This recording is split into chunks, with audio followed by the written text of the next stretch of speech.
Hey everyone, today I'm going to show you how to use your GPU instead of your CPU in Windows, so you can get better performance for your games and apps.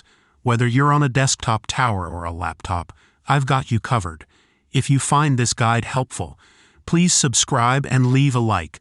Let's jump right in. For those of you using a desktop tower, the first thing to check is your cable connection. Look at the back of your computer.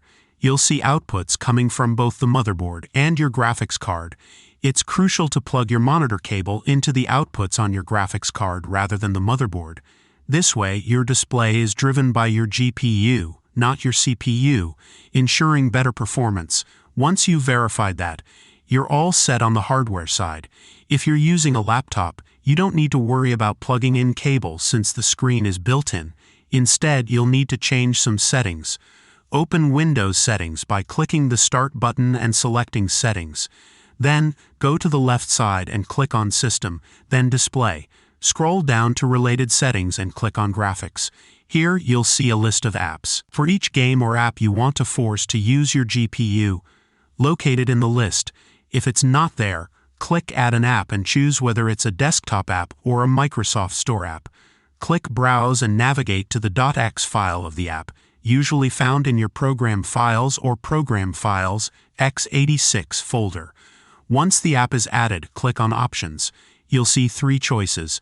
Typically, the built-in CPU graphics will be listed under Power Saving and your dedicated GPU under High Performance. Select High Performance and click Save. This forces the app to use your GPU instead of your CPU.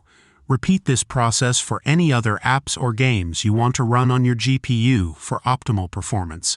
This simple change can make a big difference in resource-intensive games and applications, resulting in smoother performance and better visuals overall. And that's it. Your system will now use your GPU instead of your CPU for those selected apps, giving you a much improved experience.